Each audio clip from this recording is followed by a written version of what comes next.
Welcome to Allies or Enemies. I'm Jess. And I am Sean, and today we are talking about Deep Regrets. And this is going to be a Kickstarter preview, and this is sponsored by the publisher. So we're going to keep this mostly to an overview. And also, I do want to point out this is a pre-production copy, so some things may change, although I think it is mostly set.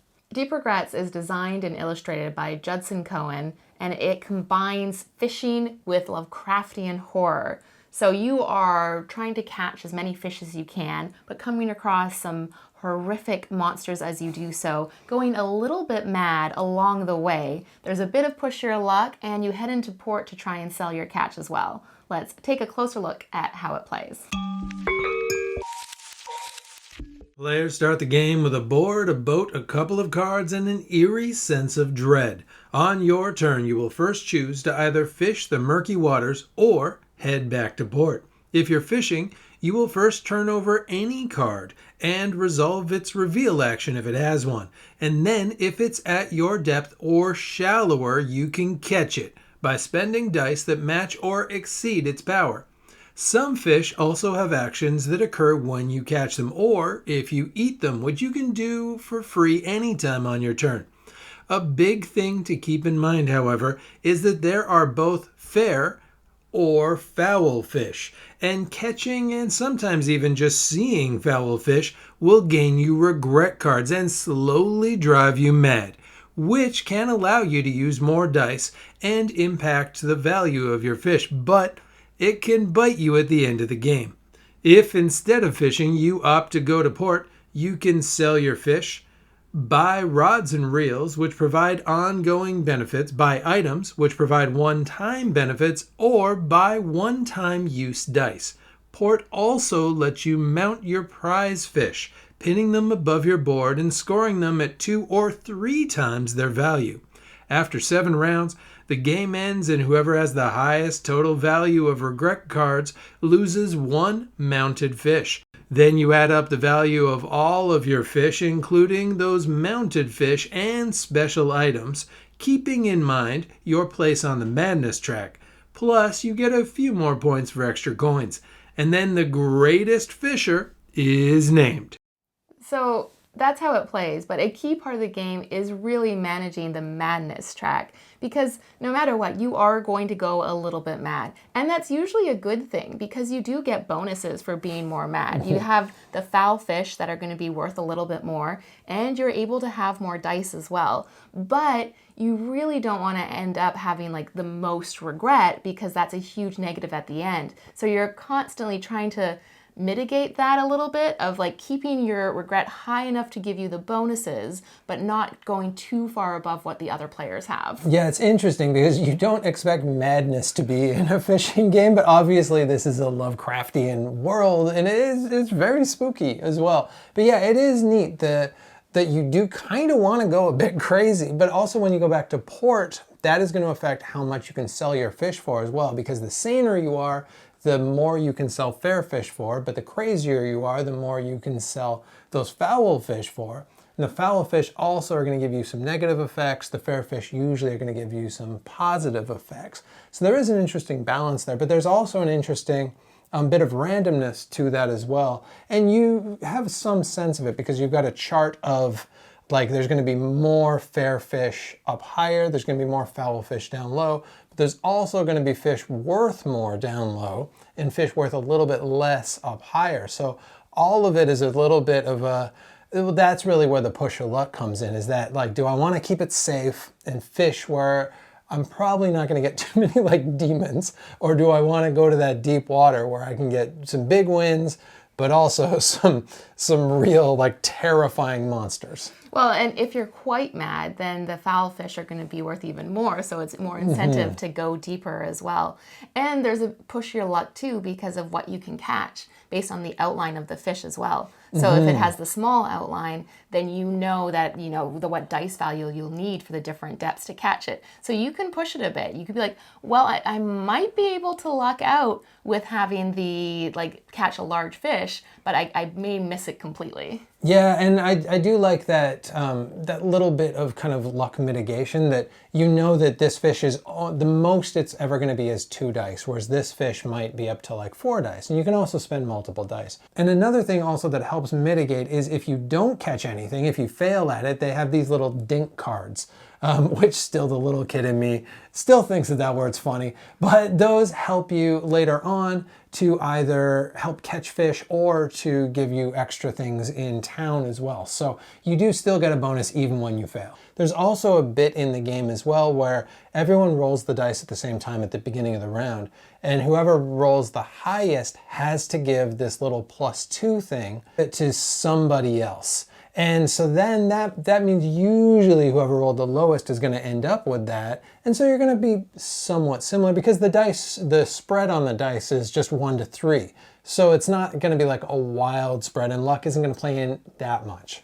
Yeah, and if you are having to spend a lot of dice on one fish, that fish is going to be worth more too. So it's usually worth it to spend more dice on the fish too. So I do love the outlines. I think that is really clever that you can tell from the back of the cards what's coming up or what potentially is coming up. Yeah, and speaking about that as well, for the components are solid throughout this package. And again, this is a pre-production copy that we have, so some things might change. But from what we've seen, there's all of the fish have different artwork on them, which is, like that's, I don't know how many, like 100 and some cards. And then also there's the really cool buoy dice, or boy dice. I've never known how to say that word. But I thought at first, because they're 4-sided, that they'd be a little flat when you rolled them, but they do actually roll fairly well. And they look cool too. And I love the artwork. I think the foul fish gives a lot of room for making like these monstrosities, and it's really taken advantage of for how it's drawn as well. And components wise, in terms of keeping track of everything, it does what it needs to do. Like the madness track, you've got your little cube that moves down, and there isn't really anything I found confusing in terms of like graphics or illustration. Yeah, for the iconography, there are, I think, 4 different kinds of things that the fish might do, so you get used to that pretty quickly. And there's a few weird little components, like there's a coin that you're only going to flip every now and then that has a fish head or a fish bum, or I guess one would call it a fish tail on it as well. So you got heads and tails of a fish on the coin, and that's like, it's a nice little coin too. So overall, the package is pretty solid. Yeah, and the rule book makes sense too. I think it's well laid out and well designed, and all of the iconography is on the back of the rule book and on the player aid too. So it makes it really easy if you're not too sure to, at a glance, tell what it is.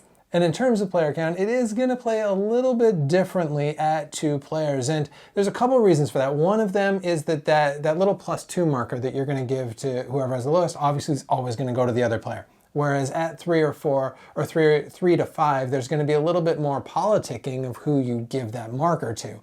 But also, I think probably the biggest difference is when you go into port, because you always have 2 more actions after everybody else is done.